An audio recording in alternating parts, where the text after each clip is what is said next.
Welcome to the Flex Forward podcast, where grit meets growth.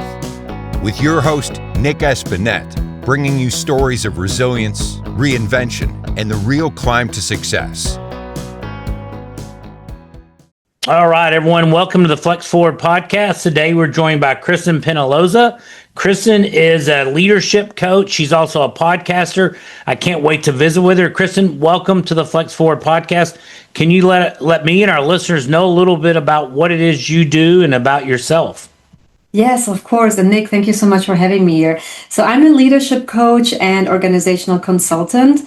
After over a decade in the tech industry, primarily in startups, I have now made the jump to be my own boss and launch my own business as such. So yeah, nowadays I work with organizations who are in a transition period, whether it is that they're scaling or they're in hyper growth or they're or just departments. It doesn't have to be just the organization, but a department that is at the moment of important transformation, and they have maybe an idea where to go but don't know how to. And so I come in and help them, but I don't look just at systems. I look at people, and I ensure that we take care of people because my leadership style is human-centered. That's also why I became a leadership coach. And so I look into, do we have all the systems in place, including technology, to take care of the people who are actually driving the company forward. So my philosophy is when the employees are happy, the organization will be happy and successful. The clients and customers will be successful and happy. And so, everything thrives from there. So that's currently what I do. And as you mentioned, I'm also a podcaster. I host the Big Boss Biscuits podcast, and that is primarily around leadership lessons through the lens of Ted Lasso, which I have here in the background, several references. And so that's another project that I'm doing. I want to highlight the success stories of human-centered leaders and people that align with Ted Lasso, including the mess-ups and the failures there. Well, that's great because, we're all going to make mistakes along the way. So just knowing how to move on from them, to learn. I heard a neat story, a little saying the other day. It's like, don't take a mess up as a loss, take it as a lesson. Just because it's an L, it's not a loss, it's a lesson, and learn from it and move on, and you're going to be better for whatever you're doing. Absolutely. I like the term fail forward. Mm-hmm. So it's never a falling back or a failure that we cannot recover from, because at the very minimum, we gain wisdom and a lesson from it. It's only when we refuse to learn from that mistake or that failure that it truly becomes a failure. So true. Well, in the coaching world, I'm sure there's lots of competition. And what's something that has set you apart from others in that same industry or niche? Yeah, what I'm noticing is that there's so many consultants, brilliant ones. And sometimes I want to think of it as with doctors. There are so many doctors, but they all bring something different to the table, whether it's bedside manners or direct communication or down to business. Like, everybody is different in the way they execute their profession or their art. And so I do the same. So I've seen a lot of consultants focus on a niche, as you said, whether it is, for example, in my world, a lot of client experience consultants, but they focus a lot on just that, the client experience department, and more like the client journey. And then I see others that focus on the tech part, on IT, on engineering, on the product side of things, others financial. So they're like different kind of agencies or consultants out there. What I do is I look at the organization holistically. My passion truly is to break down barriers and the walls, or the silos, as we like to call them in the corporate world. And so I look at, okay, where do we have those walls up? Where are the silos between the departments? And then how do we break them down and get all departments to talk to each other cohesively and work with each other collaboratively? But not just, again, from that tech point of view, or do we all have the proper documentation and the workflow here? Like, all of that doesn't mean anything if the people are not in the right place. So then I partner with everybody, with all the departments, including and foremost with the people's team or the HR teams, to say, okay, this is what I'm hearing from your people. Either it's too much workload or not good work-life balance. Now, where do we fix that systemic issue? And it's not always just by giving them a higher pay or suddenly giving them more PTO. It's about, okay, do they have the right tools?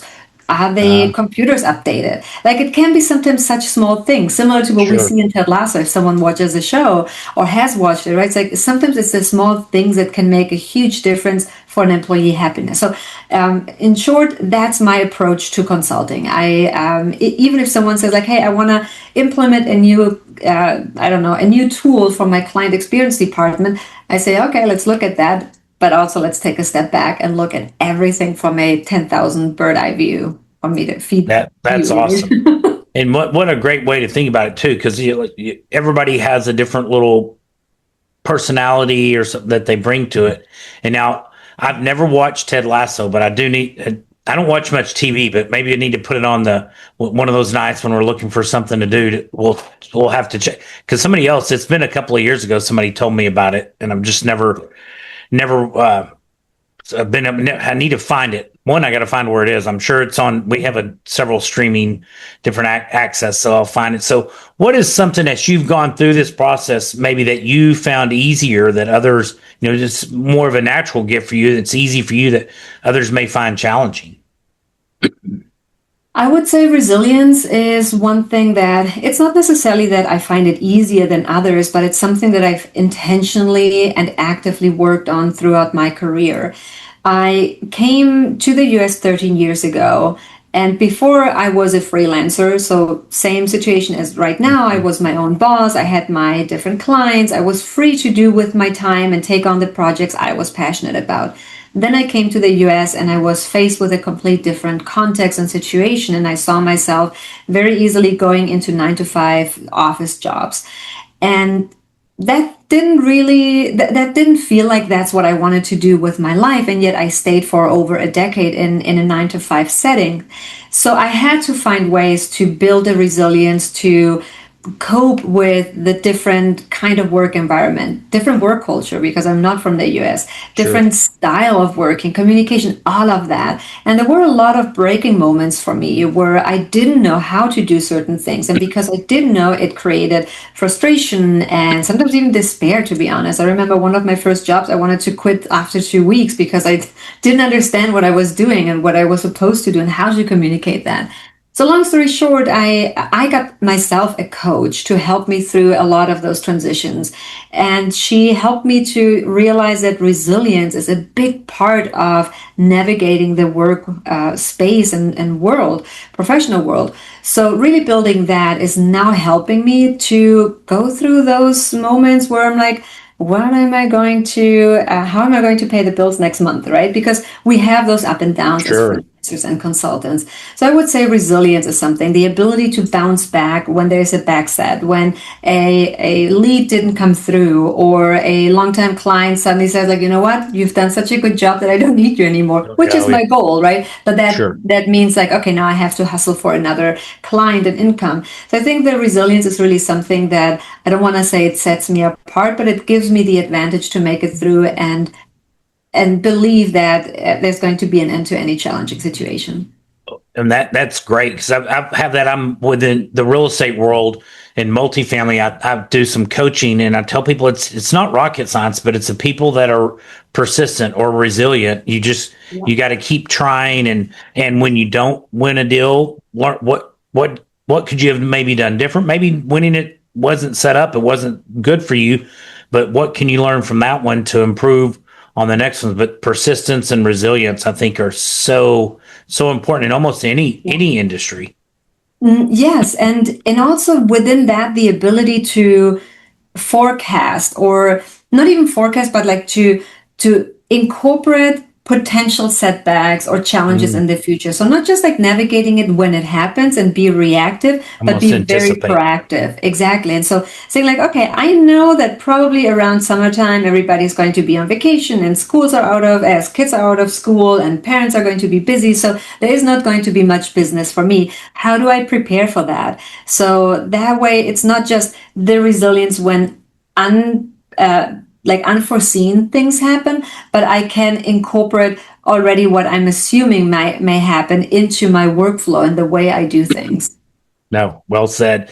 So if someone's listening and wants to get better at something, have you found anything that works for you? Do you have any suggestions? Maybe your podcast or books you've liked that you've read, or any tips you can share? Oh, so many things. So where do I start? The two things that come to mind that have worked for me extremely well, especially not having been born in the US, is one, working on your communication.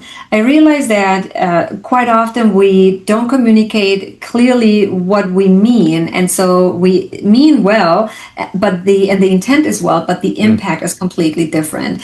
And so for me, working on how I communicate what I want to bring across was really crucial to being successful in any kind of work environment, including now as a freelancer and working with clients as a consultant and as a coach. So if I were to give an advice to invest in yourself, it's the area of communication. And that brings me to the other thing it's something that is just really innate to me, that is growth mindset. I have seen a lot of people who don't want to grow, maybe don't have the same aspiration or the same growth mindset as others. And that's okay. Like, everybody has a different speed and need for that, but not aspiring to grow even a little bit. That's where people become irrelevant, either in their career or even in their personal life and relationships. If they don't evolve with their partners, with their children, and grow in certain areas, then eventually we lose the interest in the person or in certain things that before kept us together. And so really investing in yourself. Read, put yourself out there, network with people that you otherwise wouldn't network. I once heard someone say, go to conferences where you technically don't have a business to be at, and just sit there and listen to them and see what ideas come up. And so I would say really working on communication and improving that in any kind of setting, plus a growth mindset. I think those are very powerful tools in any life situation. Yep, yeah. Extremely important. Being able to communicate and that people understand. And then the growth mindset, or having that positive mindset, because where your mind goes is kind of where you're going to go. And if you're having a negative or opposite of growth mindset, you're going to see the negative things. It's kind of the reticular activating system that maybe some people have heard talked about, where, if you buy a white Honda, you're going to see tons of white Hondas. There's not any more white Hondas on the road, but they're just jumping. Your mind is focusing on them. So if you're thinking, all these bad things are going to happen, those things are going to highlight. Bad things and good things are going to happen in all our lives, but what are you going to focus on? Yeah, that actually brings to mind another really fascinating topic that I've been recently learning more and more about, and that's neuroplasticity. So before we had a lot of that woo-woo talk and spirituality, you hear manifestations and positive affirmations, and maybe it works and maybe for others it doesn't. But now science is catching up to those previously just more like spiritual concepts. We're learning how the brain works and how we actually can redefine our thinking at any stage, at any age, in any moment. And so I'm learning a lot there. So I don't want to teach anything or give advice there, but you asked me for a resource, and I would say if someone is really curious to learn how we can change, neuroplasticity is a fascinating topic that really explains how we're actually capable of doing so and gives us concrete tools on how to. It's fascinating. I've read a book recently on psycho-cybernetics, which is it's fascinating. Just all the stuff that, just how you can set your intention and move that way. And it's very, very interesting. And just science, how much that's in the last 5 or 10 years has advanced it's fascinating. It's very fascinating. I agree. What is one of the biggest challenges you've had to overcome in your career path? There are a few. I think personally it was adapting to a different work style and work culture. I'm half German, half Mexican, and so the way we communicate in one of these two countries is very different in the way we communicate and do things here in the US. And so adapting there, and I've made a lot of mistakes unintentionally, of course, because I didn't understand how to approach people, how to communicate in the way they needed to hear me, right? Rather than thinking that I needed to communicate a certain way. And so those were certainly challenges. And then I think also in terms of the tech company or tech environment, it is still a very male-dominated environment. And though I had amazing peers and amazing bosses, female and male, who supported equality and equity, there were still a few instances throughout my career, especially the more I grew or climbed the ladder and making it more into executive positions, I saw some of the gender biases. So, I see communication style in my male peers were very straightforward and very direct, and that is rewarded. And when I was direct and straightforward, I was labeled as aggressive or a certain way. And so it's or like in the ways that I got feedback, it was quite often more about my personality, like be softer or be more political, or try rather than be more like use more data or use the technology to do this, or work on your presentation skills rather than how you're presenting, right? So it's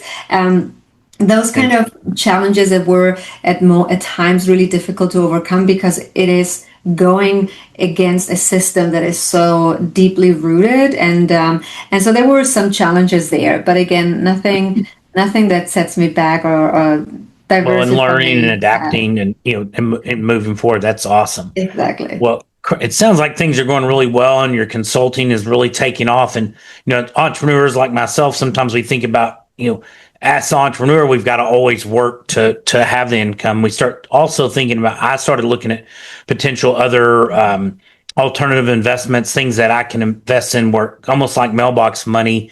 So have you ever had any thoughts on any alternative investments, real estate or stocks, bonds, any things like that?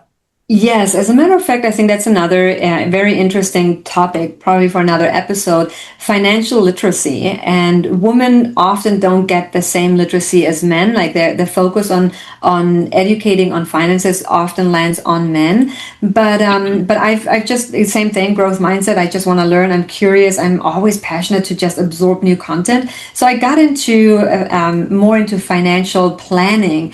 And one of the things that stuck out from the beginning was diversifying my portfolio. So I made a lot of mistakes there as well. I started to just invest randomly into things that I thought like, oh, solar power, that's great, let's invest there. And then I lost. Luckily, never so much money that I was in any danger like that. I was wise enough to only invest smaller amounts, but still you lose, right? And then I started to look into, okay, now with my budget, how can I invest in real estate? I actually, and I think you're the expert way more than I would ever be. I think that investing in real estate is more the smarter decision, or it has been for me. It's even if there is fluctuation, it's more stable than it has been for me in terms of the stock market or what I invested in stocks. And so, I invested in real estate. My dream would be to have just passive income at some point, right? Whether it is renting out. I think we all dream that. I know. And so I think it's possible. I think we all can achieve that, but we do need to put effort into educating ourselves on how to do that. But I think you're in the right industry. Like real estate is always an exciting market to be in. Well, and it's a hard asset. So even through the downturns, if you can hold on long enough, the value, buying in the right, we look for areas that have a strong job growth and population growth, and you can weather through the changes in the environment if you can last long enough. So it's and we're all in the Austin area, right? Well, I'm in Fort Worth, but Austin right now is way overbuilt. They built so much stuff, so much, right? Challenging, and but eventually the market will swing back because people quit building, and then it pauses, and the population keeps growing, and so it's exactly.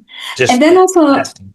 as you said, like looking at the right area. So when we go more towards West Austin or Westlake, then you see a lot of the properties there next to the lake or next to the river. They're all gone. They're worth millions now. It's impossible unless you have that money to get anything there. So I started to look east towards Somerville, Texas, Bastrop, and so on. There are amazing properties there next to the river. It's up and coming. They're still affordable. People are going because, especially Lake Somerville, for example, fishing and so on, it's still big. And you're right between Austin and Houston, relatively close to Dallas. And so it's really also having a vision, in my opinion. So it's not just like, where do I like it? But also look at what's happening in that area. What vision do you have for that property? And can you hold on to that long-term vision? Not just like an immediate return of investment, but really, what is this going to be long-term? So if I know that West Austin, everything is millions worth, and towards the east, it's maybe, below 100,000, but I know that that's going to become really important real estate, hold on to it. Right. And no, for sure. Ideally, it works out. Fingers crossed. No, yes. Good ideas. So as we're wrapping up the interview, do you have any exciting plans or initiatives in the next 6 to 12 months? Yes, I am actually consulting for a company right now. They haven't officially launched, so I cannot share the name, but it is another company that is leveraging the data and access to data similar to AI. Okay. In the way that it will allow consultants to reduce their cost in building strategic analysis and reports for their clients. So instead of having to pay now a big consulting firms 10 or even $100,000s and waiting weeks or months to get that result back or that report, now a consultant can use the company that I'm consulting with to run those reports in a fraction of time for a fraction of cost and really make it super, it's almost like democratizing the consulting world. So I'm really excited for that to kick off in the next few weeks. That's awesome. Isn't it exciting how quickly AI is just accelerating? I had a call with one of my peers, and he said it's taking him about 4 weeks, but he's created something within an OpenClaw that he's made an awesome website with all kinds of tracking for his company. And I mean, he has no IT background. It's like, I did this just by getting on here and playing around on Claude and then ended up on OpenClaw. So it's amazing what he's been able to create. And he's like, I wrote zero code. I have no idea how to do this. And it is such a robust website. And then behind the scenes tracking where he can see who's clicking and who's following up. And if they're calling, it was amazing. And he said, I did work hard for about a month. But now that he goes, the next one will take me an hour to do. So it's fascinating. Well, Kirsten, thank you so much for joining me and our listeners today and sharing lots of great tips and insight. If people would like to get in touch with you, learn more, maybe connect with you on consulting, what's the best way to get in touch with you? Yes, the best way is going to my website, kirstenpenaloza.com, or they can also find me on YouTube, on Instagram, same Kirsten Penaloza, or if you just look for Big Boss Biscuits podcast, there is my info as well, and so they can reach out. And I'm on LinkedIn. I'm very, very passionate about LinkedIn too and leveraging that for my network. So find me on all those platforms. Awesome. I encourage everyone to reach out and follow her and find out more about what she's doing. Kirsten, thank you so much. I've really enjoyed getting to know you and listen to you. Everybody, be sure to like and share this and pass it along. And thank you for tuning in. Thank you so much. Thank you, Nick. It was my pleasure. My pleasure. Thanks for listening to the Flex Forward podcast. If you've got grit, growth, and a great story, visit flexforwardpodcast.com/guest to apply and join us on the show.